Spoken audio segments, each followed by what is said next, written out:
अस्सलाम वालेकुम, मेरा नाम अनीता याकूब है और आज माइंड एंड हेल्थ सेशन में हमने एक नया टॉपिक इंट्रोड्यूस करवा रहे हैं आप लोगों को, और वो है स्किज़ोफ्रेनिया से रिलेटेड। स्किज़ोफ्रेनिया जो है वो एक मेंटल इलनेस है, जहनी बीमारी है।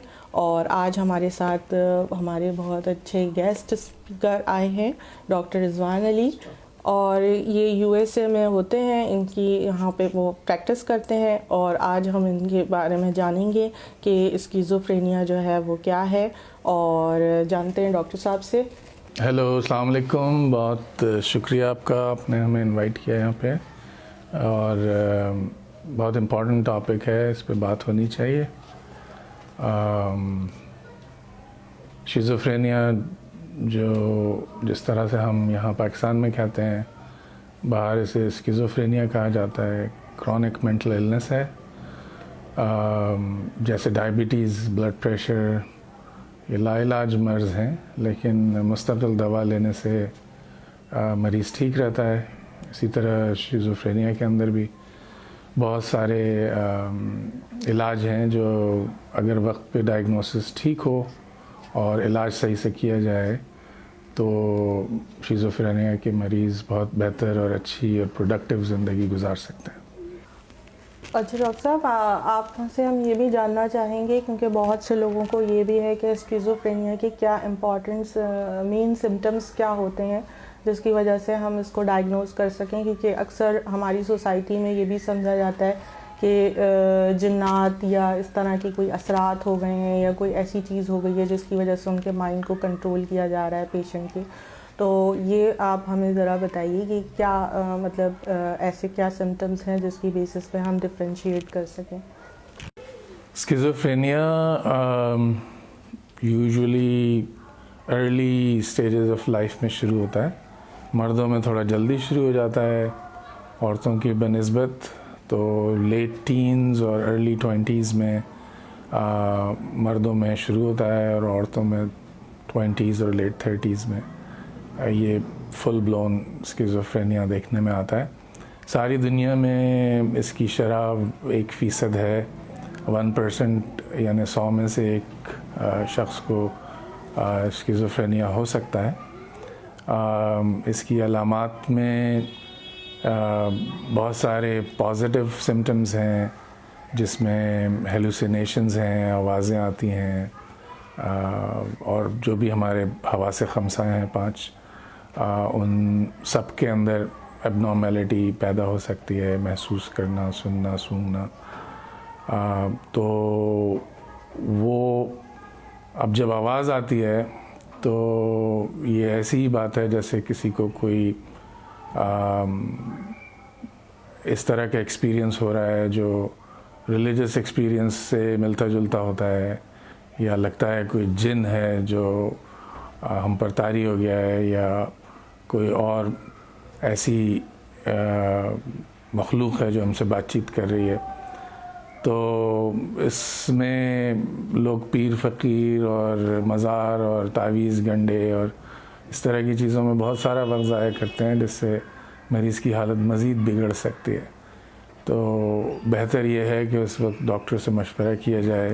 यहाँ पे बहुत क्वालिफ़ाइड साइकाइट्रिस्ट हैं, मैं जब भी यहाँ आता हूँ, यहाँ पढ़ाता हूँ यूनिवर्सिटीज़ में, तो मुझे पता है यहाँ पे बहुत बेहतर इलाज मुआलजे की सहूलत मौजूद है। लेकिन चूँकि जहन इन दूसरी खराफात में बहुत उलझा रहता है लोगों का, इसलिए कई साल गुजर जाते हैं, उसके बाद लोग इलाज के लिए लेके आते हैं। तो ये पॉजिटिव सिम्टम्स जिसमें हेलुसिनेशंस और डिल्यूजन्स हैं। इसके अलावा नेगेटिव सिम्टम्स हैं जिसमें बात नहीं कर पाता मरीज़, और उसके अंदर एनर्जी की कमी हो जाती है, और थॉट प्रोसेस बहुत स्लो हो जाता है। तो ये सब नेगेटिव सिम्टम्स कहलाते हैं। जो तीसरा कैटेगरी है सिम्टम्स की, वो डिसऑर्गेनाइज्ड सिम्टम्स हैं, जिसमें थॉट प्रोसेस ऑर्गेनाइज नहीं होता, बताया नहीं जा सकता, मरीज़ बता नहीं पाता कि उसके ऊपर क्या गुजर रही है, और टूटे फूटे जुमले बोलता है।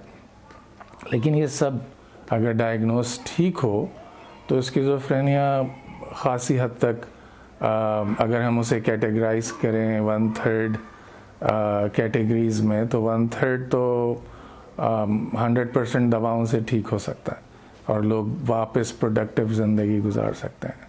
1/3 ऐसे हैं जिनको मल्टीपल मेडिकेशंस की ज़रूरत होती और 1/3 ऐसे हैं जिनको हॉस्पिटलाइजेशन की और ज़्यादा एक्स्ट्रा केयर की ज़रूरत होती।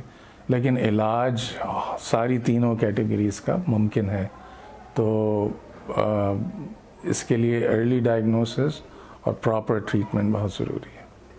रॉय साहब ने जैसे बताया कि क्या क्या जो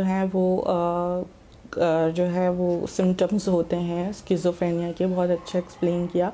अब हम जानेंगे कि कॉजेज़ क्या हो सकती हैं, स्किज़ोफ्रेनिया क्यों होता है और इसकी क्या कॉजेज़ होती हैं, वजूहात क्या क्या होती हैं। आइए जानते हैं डॉक्टर साहब से। बहुत सारे अमराज मेडिसिन में ऐसे हैं जिनकी वजूहात हमें नहीं पता, एग्जैक्ट वजह नहीं पता। इसी तरह स्किज़ोफ्रेनिया में भी बहुत रिसर्च हो रही है और पहले भी कई सालों से रिसर्च जारी है। तो 2 फैक्टर्स हैं जिसके ऊपर बहुत ज़्यादा फोकस है। एक एनवायरनमेंट है जिसके अंदर बच्चा शुरू से पैदाइश से बड़े होने तक पलता है। वो अगर स्ट्रेसफुल होगा और क्राइसिस होगा और ट्रॉमा होगा उसकी ज़िंदगी में तो उसके दिमाग पे बुरा असर पड़ सकता है। और दूसरा जो बहुत इम्पॉर्टेंट फैक्टर है वो जेनेटिक्स का है। जीन्स इम्पॉर्टेंट रोल अदा करते हैं इस बीमारी में भी, वैसे ही जैसे दूसरी बीमारी में करते हैं। तो अगर जेनेटिक प्रीडिस्पोजिशन है यानी जीन्स की वजह से पहले से यानी ख़ानदान में या माँ बाप में या बहन भाइयों में ये बीमारी मौजूद है तो फिर जो नेक्स्ट जनरेशन है या उसके अंदर ये इस बीमारी का होना बहुत मुमकिन है। लेकिन अगर इन्वायरमेंट अच्छा मिले और स्ट्रेस फ्री इन्वायरमेंट हो तो वो जेनेटिक प्रीडिस्पोजिशन सामने नहीं आती, वो अंदर रहती है और अंडरलाइंग उसके और दूसरे मैनिफेस्टेशंस हो सकते हैं। लेकिन स्किज़ोफ्रेनिया बहुत मैनेजेबल होगा ऐसे लोगों में जिनको बेहतर एनवायरनमेंट मिला है।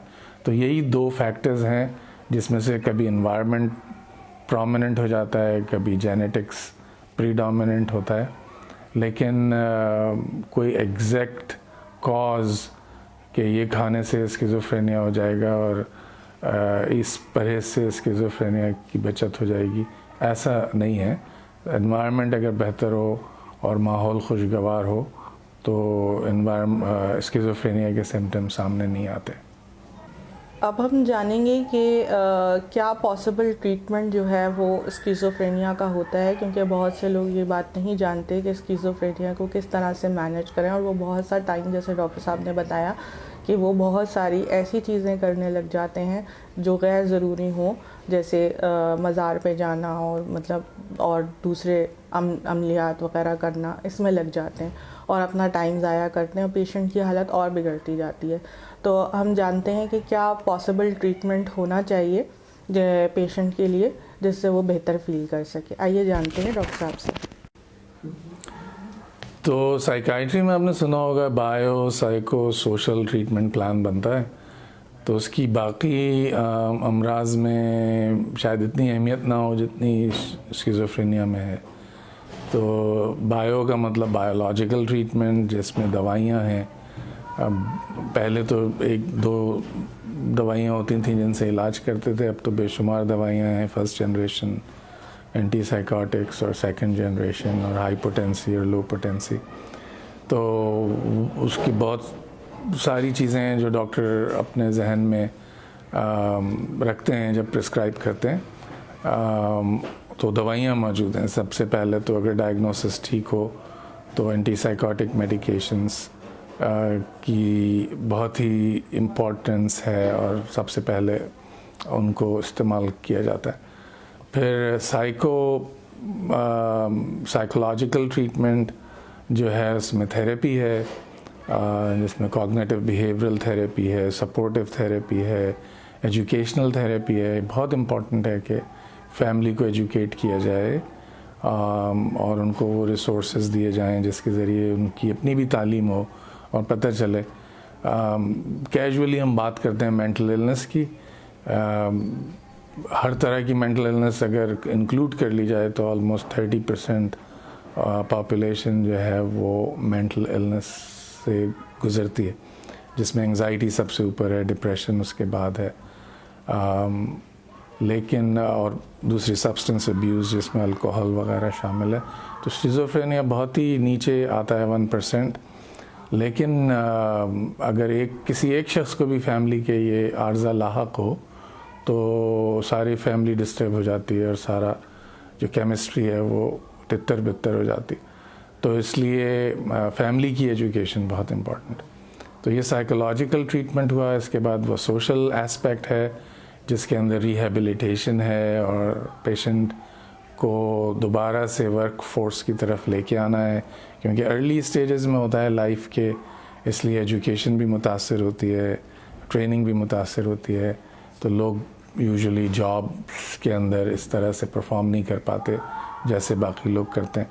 तो ये बायो साइको सोशल तीनों एस्पेक्ट्स पे ट्रीटमेंट प्लान डिज़ाइन होता है, और अगर वक्त पे हो तो बहुत बेहतरी के इम्कान हैं। Thank you so much doctor साहब, आपने अपना कीमती वक्त दिया। डॉक्टर रिजवान अली हमारे साथ थे और आज के सेशन में हमने जाना कि स्किज़ोफ्रेनिया क्या है और उसकी क्या वजूहात हैं, ट्रीटमेंट कैसे होता है, ये सारी चीज़ें हमने डिटेल में आज डिस्कस की।